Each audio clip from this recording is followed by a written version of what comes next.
Na arquitetura, eu sou o roteirista, sou eu que faço o desenho do projeto, né, e alguém executa.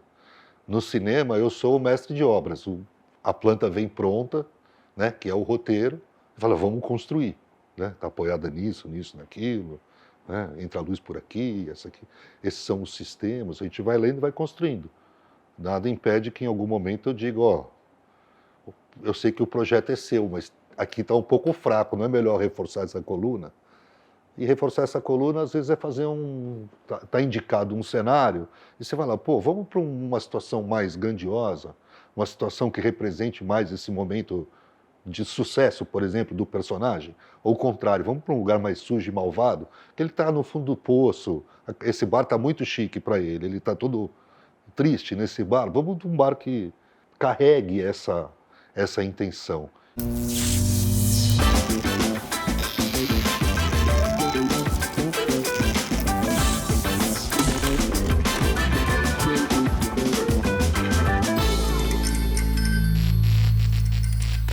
Eu queria perguntar pra você, acho que é algo que é muito primordial quando a gente vai falar sobre cinema, audiovisual, trabalho, como que pra você sua relação da sua vida com o que você faz?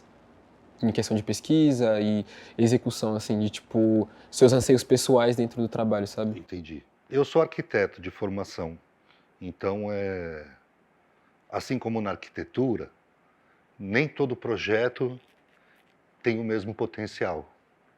E nem todo projeto tem o cliente ideal, né? Às vezes você vai fazer uma casa para uma pessoa que tem muito dinheiro, mas é uma pessoa desinteressante, não tem vontade de mudar, é muito careta.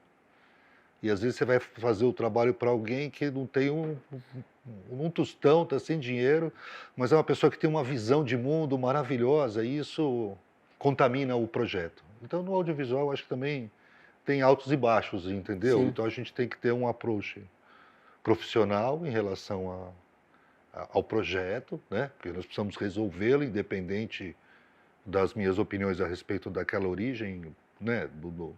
Do terreno, o projeto que tem que ser feito em cima dele para atender a alguém, né? O filme que tem que ser feito, né? Num lugar do tempo e do espaço para atender alguém, eu trato eles com o mesmo profissionalismo. Mas claro que alguns encantam mais, alguns te causam maior empatia. Você se sente, é como se fosse uma música que você toca e com aquela você se identifica.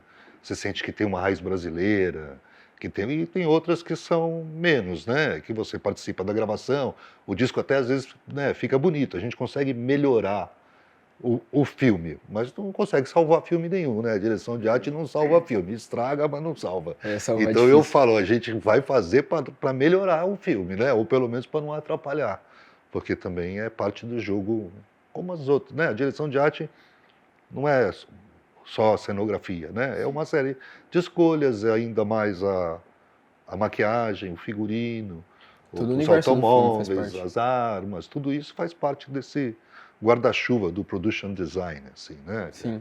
O design o designer de produção, né? Quem faz o production design, né? O designer é o que dá desenho aquilo tudo. Desenho num sentido amplo, né? Tanto os desenhos técnicos mesmo, como o desenho no sentido estilístico, de dar caráter às coisas, né? Eu acho que essa palavra é importante, né? Dar caráter às coisas. Na etariedade, quer dizer, esses personagens são todos coroas, não, são bem jovens, é misturado, né? Isso tudo, então, você faz vários encaixes assim para poder estabelecer qual que é o caráter da sua história e qual que é o universo que a abarca, né? Porque não sou eu que invento as histórias. Costumo dizer que na arquitetura eu sou o roteirista, sou eu que faço o desenho do projeto, né? E alguém executa. No cinema eu sou o mestre de obras, a planta vem pronta, né? Que é o roteiro, e fala, vamos construir, né? Está apoiada nisso, nisso, naquilo, né? Entra a luz por aqui, essa aqui. Esses são os sistemas, a gente vai lendo e vai construindo. Nada impede que em algum momento eu diga, ó, eu sei que o projeto é seu, mas aqui está um pouco fraco, não é melhor reforçar essa coluna?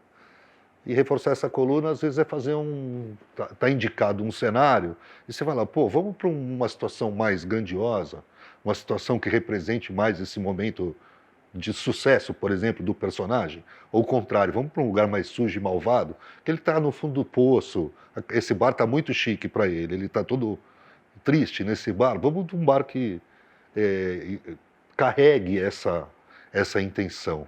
Então esse caráter das coisas é dado muito por você conseguir compreender bem o personagem, né? Sim. Mas isso nesse nível que eu trabalho, que é muitos anos fazendo isso.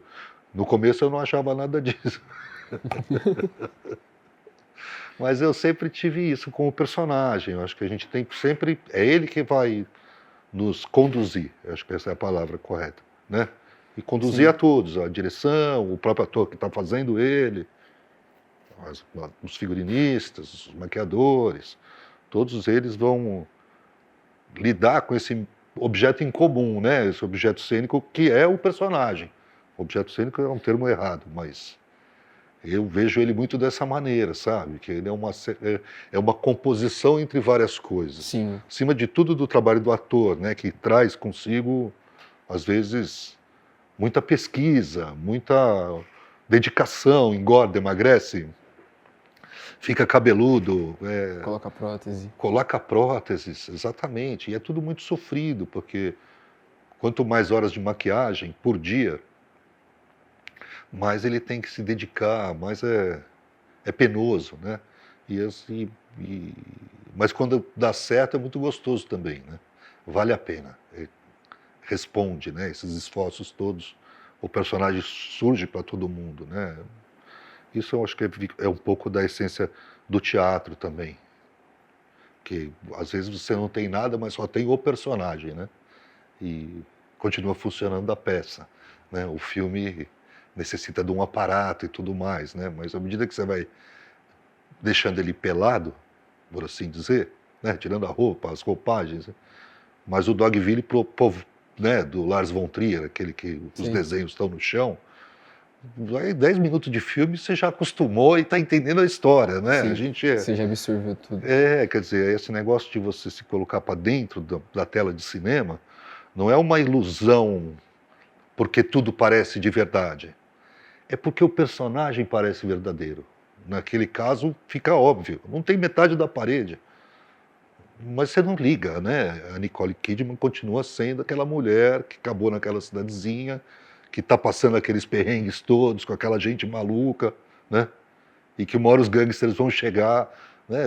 Não dá para você esquecer a história, você fica envolvido com ela. E é o estúdio, é uma farsa. E esse filme mudou muito a minha maneira de pensar, onde ir com o foco. E a hora que eu comecei a prestar mais atenção nos personagens, tudo melhorou.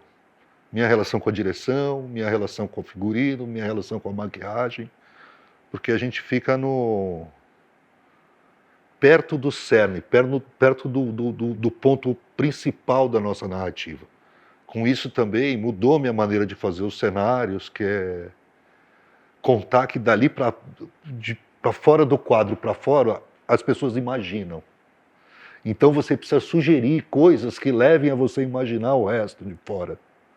E também a fazer, tipo, o espectador se sentir ali dentro. Exato. Às vezes é simples. Você tem 3 colunas num sentido de perspectiva, você pensa que elas continuam para lá, entendeu? É natural da gente completar o quadro para poder entendê-lo. Então, ir procurando elementos que te induzam a botar... Essas coisas de botar em perspectiva é da arquitetura, viu, Gabriel? Porque por que você fala? Vamos botar as coisas em perspectiva e entender melhor. É porque você olha o prédio chapado de frente, você entende ele mais ou menos. A hora que você põe ele em perspectiva, que você inclina, você vê a proporção, você vê quanto que ele reduz, quão largo ele é, né? Então, isso em relação a qualquer assunto, né? Virou uma expressão que vale para discussão de humanidades, de matemática, de qualquer coisa. Coloque em perspectiva que você vai entender melhor. É uma regra do Renascimento, né? A pintura e a escultura e tal. Sim, proporção. As proporções arquitetônicas e pictóricas do Renascimento trazem influências do neoclássico, né, da antiguidade, e que a questão da perspectiva é fundamental para a grandiosidade, né, Sim. das coisas. Mas eu não sei porque que eu divaguei falando esse monte Não, de eu coisa. acho interessante porque eu não vim da arquitetura, né? Eu vim da moda. E Ótimo. aí, quando eu converso com você, você traz. Você é a primeira pessoa, na real, que eu converso sobre isso, que quando vai falar que veio da arquitetura, não vai falar, tipo, não fala, tipo, o cenário, cenário, cenário, cenário. Porque todas as vezes que eu trabalhei com direção de arte, a gente esbarra no cenário, a gente tem que construir o cenário. Só que como eu já trabalho com moda, o meu olhar já é pro personagem. E aí na hora Ótimo. que eu vou roteirizar também já é pro personagem. E aí eu comecei a ter, tipo, um pouco de dificuldade para sair só do personagem e entender o redor do personagem, que é a construção do cenário e também o porquê esse cenário tem que estar lá. E aí, ouvindo você falando, tipo, principalmente sobre o Dogville, me deixa muito embasbacado, porque quando você assiste o filme e você só vê a marcação no chão, primeiro você fica, tipo, Que tosqueira. aonde que... Por que estão ali? É, Mas quando você começa a ver a profundidade dos personagens e como os personagens também se dão com o cenário, você, tipo, fica doido, porque o cenário, assim como o personagem, ele é um personagem. Ele é uma pessoa, sei lá, tímida. O quarto dele é específico, dentro de um estereótipo, mas foge do estereótipo porque é de um personagem específico, que você tem que estudar o personagem e entender o que ele conta.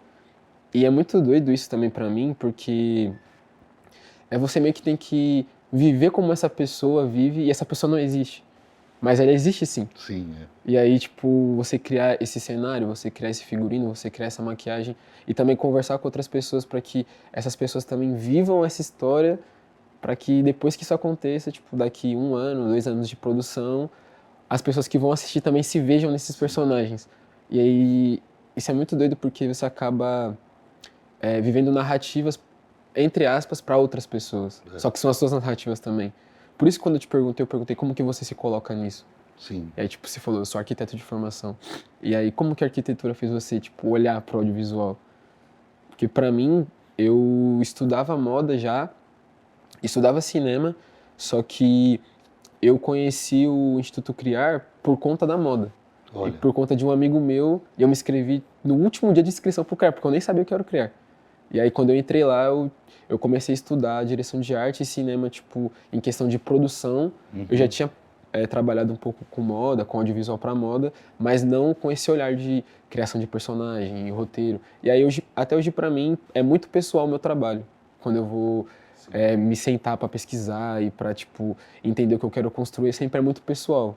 Por mais que eu possa fazer trabalhos que são serviços, né, que eu sou pago para fazer para fora e tudo mais, eu me coloco muito porque eu vejo muito esse lance de você se identificar e você se colocar independente da narrativa, porque aí a história ela fica muito mais forte, sabe? claro.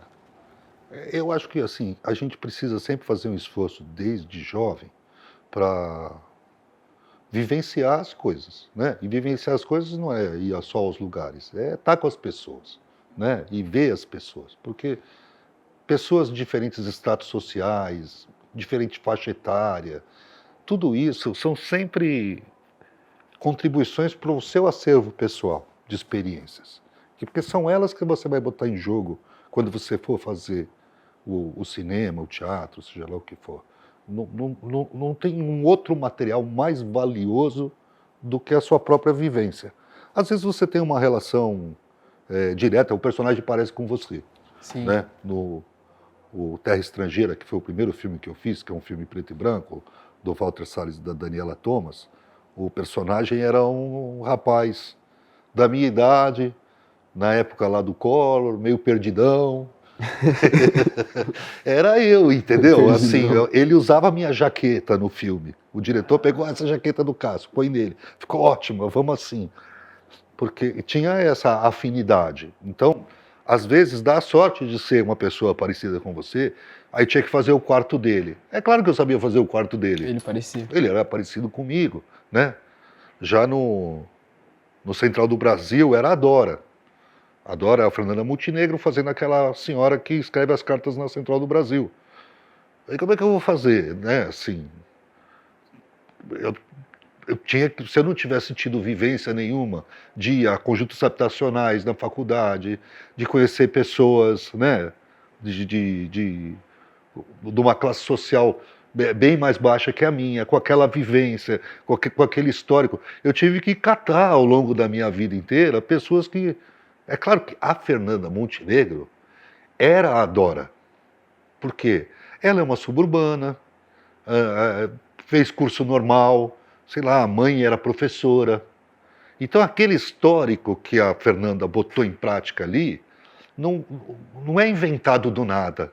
É um catado das experiências todas dela, das mulheres que ela conheceu no subúrbio, que ela viveu, com as dificuldades que as mulheres têm, a solidão. Todo esse conhecimento humano dela foi a favor daquele personagem. Não era a rainha, não sei o quê, entendeu? Que aí é uma outra... Você tem que procurar em outra relação o poderoso, né? Como é que o seu personagem poderoso lida com aquilo? Né? É difícil aí enfrentar, não cair num estereótipo, não cair numa tábula rasa, quero dizer, fazer superficialmente as pessoas. E eu aprendi com o tempo de que isso só é possível também se a gente fizer isso com essa sinceridade, com essa de coração, assim, quer dizer, o maior envolvimento emocional, mas escutando a todos. Um bom personagem só surge se todo mundo der opinião sobre ele. A figurinista, você respeitar e entender qual que é o viés que ela está imaginando para o personagem. O maquiador, a maquiadora vão enfrentar muito diretamente a questão do ator se encontrar com o personagem escrito. Nesse encontro, tem aquela pessoa lá que vai arrumar o cabelo, vai deixar mais abatido, vai deixar mais bonitona, né? Vai botar peruca, vai botar uma prótese, como você falou, vai deixar o cara velho. Olha que importância tem isso, entendeu? O resto fica todo menor, se você for pensar. Então, respeitar a construção do personagem como um processo complexo e multifacetado, no qual tem um monte de gente olhando para aquilo, ajudando o diretor a contar. Mas ajudando também ao ator a entrar dentro do personagem. O personagem a entrar dentro do mundo, né, vestido, olhar pro pé dele e falar, pô, eu sou policial mesmo, né? Com essas botas aqui eu sou foda. Se coloca um cara de policial na igreja, ele vai ficar... Exato, se coloca ele de padre na igreja, ele, pô, sou um padre. Se não tiver alguém atirando lá do lado do padre, não vai dar certo. Eu digo, ele se olha, às vezes você fala, não vai aparecer nunca o sapato. Realmente, quando a gente não quer ver, não vê. Né? Eu não sei o que você quer, quero ver o pezinho do Neo saindo do lado do carro aqui, né? Os caras lá do Matrix. A bota sai e você fala, fudeu, né? Chegou alguém que vai mudar tudo. Quando é assim, o sapato fala muito, mas a maior parte do tempo o sapato fala para o próprio personagem. Sim. Ele se vê naquilo, a mulher se vê num salto alto, lindo, brilhoso, ela fala, nossa, eu sou poderosa. Se ele se vê com um sapato furado, né, aquele sapato do Carlitos, do Charlie Chaplin, você fala, porra, eu sou um roto, né? Então, assim, tem essa... a gente, na verdade, trabalha com uma coisa viva, né? Esse personagem é um treco vivo. Com uma pessoa, o personagem tem uma pessoa dentro. Acho que essa é a melhor frase. O personagem tem uma pessoa dentro, por incrível que pareça, né? Quase falando do Darth Vader, né? Assim, tem uma pessoa lá dentro, ele tem um coração. É um ser humano. Não, uma coisa que eu tenho insistido com o pessoal que está começando é que sempre que você enfrenta um roteiro, seja lá do que for, primeiro, tem coisas indicadas lá que são comuns a todo mundo e são importantíssimas. E elas têm que ser olhadas com o maior carinho. Em geral, um bom roteiro tem todas as informações essenciais.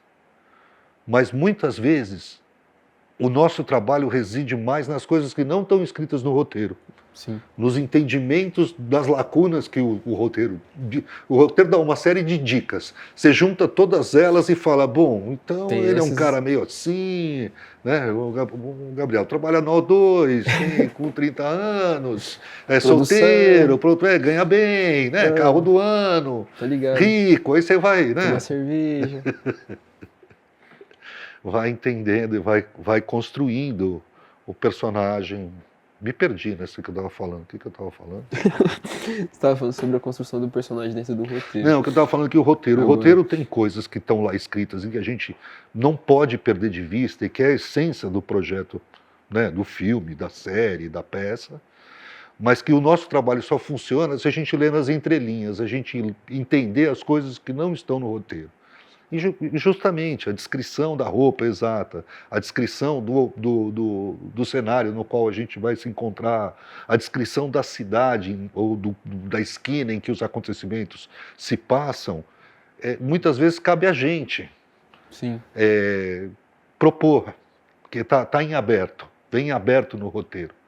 Então essas coisas que não estão no roteiro, terem coerência com o tempo, com o extrato social, com o tempo assim, em que momento da história isso aconteceu, que hora do dia isso aconteceu, qual o extrato social dessas pessoas, qual é a faixa etária dessas pessoas, desse extrato social nós estamos falando, né? E isso às vezes é muito díspare, né? Um filme está falando, né, do senhor de engenho, dos escravizados, dos negociadores de escravos, os portugueses que são invasores, sei lá. Você começa a ter que falar de todo mundo e você precisa se aproximar deles, né? Porque às vezes o melhor cenário é o que exatamente é totalmente contra o personagem que você está falando, porque ele precisa se sentir fora daquele lugar, Então, para ser exato, se sentir. Como é que ele faz para se sentir um estranho no ninho? caraca. Filme maravilhoso, o filme com o Jack Nicholson. Você faz dele um ninho que seja estranho a ele. Então, naquele cara que vivia na rua, né, que era um maluco, que causava nos becos e nas esquinas, de repente você vê um ambiente todo branco, todo gradeado, com as pessoas todas vestidas de branco, e ele está totalmente deslocado ali dentro, né? Ele falou que era maluco para se livrar da cana. Você falando assim, pra mim é meio que um paralelo, tipo, um caminho parecido com o do Joaquin Phoenix como Coringa. Que, tipo, ele tá num lugar e ele vai, entre essas, perdendo a sanidade aos poucos porque ele não consegue se entender onde ele tá pisando. Sim. E aí, tipo, a roupagem dele deve ser muito doida. Só para deixar registrado, eu acho que esses caras do Coringa roubaram a ideia do bingo que a gente fez muito antes. O cara viu o bingo e falou, vamos fazer um palhaço pro... Porque o Coringa ficou marcado por aquele Hugh Ledger, né? O Heath Ledger.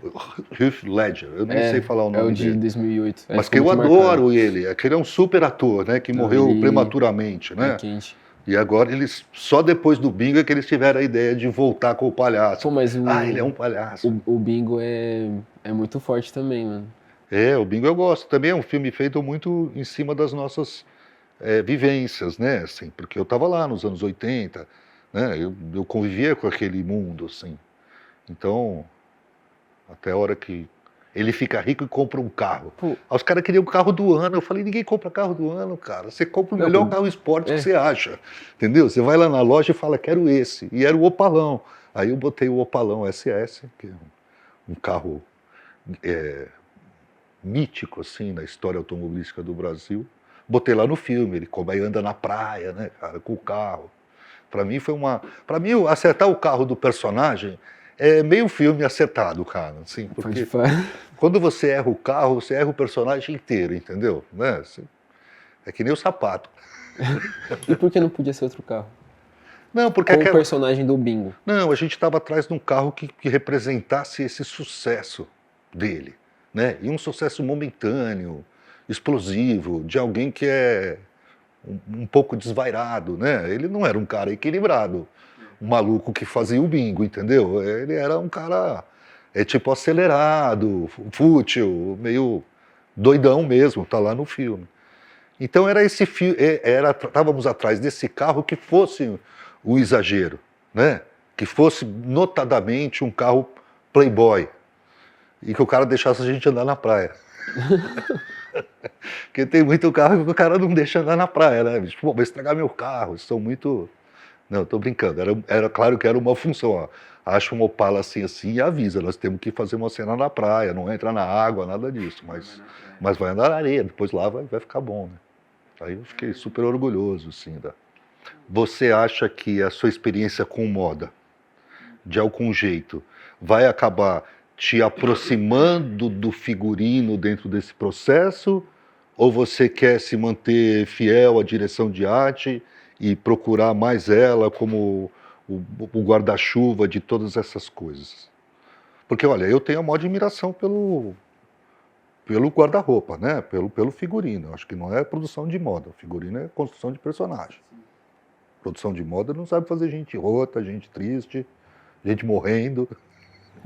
Não sei, é só para não falar assim, que é claro que a outra é melhor. Eu não acho que a minha seja melhor, não. Atualmente eu trabalho com figurino na TV Cultura, mas aí eu não sinto que essa minha ligação com moda ela faça, tipo, eu me inclinar totalmente pro figurino, porque eu tenho muito bem separado na minha cabeça, né? Tipo, eu gosto de trabalhar muito com moda, com essa construção dos personagens, e acho que eu vou manter isso por muito tempo também, mas quando eu olho pra direção de arte, eu não consigo olhar pra direção de arte sem isso também. Então, eu vejo que é muito esse lugar de entender a direção de arte como o compilado de cenário, de maquiagem, de figurino e de roteiro também, com a conversa com os roteiristas, mas muito mais esse lance de, eu acho que entender os meus anseios quanto um ser humano, de emoção para colocar dentro disso, e aí eu me vejo muito mais, como posso dizer, eu tenho muito mais possibilidades de colocar o que eu sinto dentro da direção no guarda-chuva, assim, do que só no figurino. E aí eu tenho, tipo, outras pessoas que trabalham comigo às vezes, assim, que também fazem figurino, e aí eu vou pra direção, às vezes eu vou pra figurino. Eu sei lá, eu não acho que eu vou ficar em um ou em outro, sabe? Porque também, mano, eu sou muito novo, e eu tô, Não, tipo, claro, estudando não. muito, muito. E acho que é muito sobre estudar também. Tipo, o Samuel do figurino é o mesmo Samuel da direção de arte, mas ao mesmo tempo não é o mesmo Samuel porque eu tô desempenhando outra coisa dentro da mesma produção.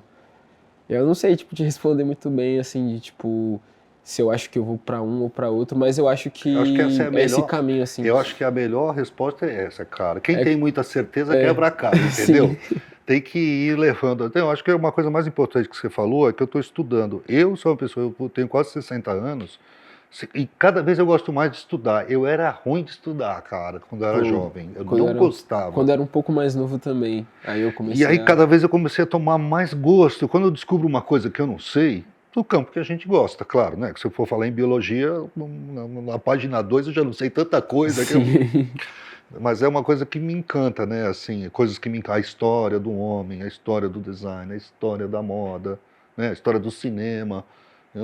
Cada vez eu me debruço mais, cada vez tem mais informação, você pode se especializar mais, compreender melhor, é inesgotável, né? Não dá para ver tudo, mas dá para ver a melhor parte. Eu falo, isso é que nem televisão, tem 700 canais lá, mas dá para ver a parte melhor, né? Rapidamente você vê se aquilo presta ou não, ou aonde procurar, né? Não dá para olhar para tudo. Você tem que saber aonde olhar. Eu acho que aprender também aonde olhar talvez seja mais importante de saber o que procurar, sabe? Assim, saber em que prateleira que você deve ir. É muito mais importante do que qual livro que você tem que pegar. Porque às vezes, estando na prateleira certa, vai aparecer um livro que você nunca imaginou e que tem informações que são boas para você agora, para uma coisa no futuro, ou para algo do passado que você nunca achou e que está lá e se confirma por aqui. Esses achados às vezes são arrebatadores. perturbadores, porque você fala, cara, eu passei tanto tempo procurando isso e não achei. Agora, depois de todos esses anos, cá está a referência perfeita. Então é um jogo, entendeu? Inacabável. E com a internet hoje em dia, aquela coisa, você não precisa saber tudo, mas você tem que saber perguntar. Como é que aprende a perguntar? As perguntas certas são Eu sou bom de as pergunta melhores. pra cacete, entendeu? Mas isso, quanto tempo que eu estou fazendo isso? Né? Quer dizer, me acostumando com as perguntas. Porque você pode fazer uma pergunta para provocar, uma pergunta para ter uma informação só e passar, mas as perguntas, em geral, são muito mais importantes que as respostas, que são as dúvidas que você pôs e cada um responde de uma maneira. Voltando àquela história de que cada um dá um pedacinho, né? Sim, de fato. O maior problema, cara, é realmente quando não gravam as coisas que a gente fala. Isso é o maior problema, que eu tenho um monte de medo desse tipo de entrevista. Eu tenho medo. Você tá numa boa, daqui a pouco falou tudo, acho que eu falei bem e tal, cheguei em casa tranquilo. Não. Aí um dia você tá lá filmando, alguém fala pra você já ficou sabendo? Não, eu fui embora que suave foi? também. Não é? Fui embora tranquilo. Aí do nada manda mensagem pra mim. Pô, gostamos muito da... Pô, agora vai ter outra. Eu gostei tanto que a gente vai fazer uma nova. Isso vai ter um disclaimer. Era o mesmo tema, né? Era o mesmo tema. Então fica aí a dica, hein? Cuidado. Samuel, Obrigado pelo que papo. agradeço, Cássio. Desculpa aí, eu falo muito. Tudo bem. Mas genial, muito bom te encontrar. Boa sorte. Continua tendo dúvidas. Obrigado, continuarei. Ótimo. Muitas.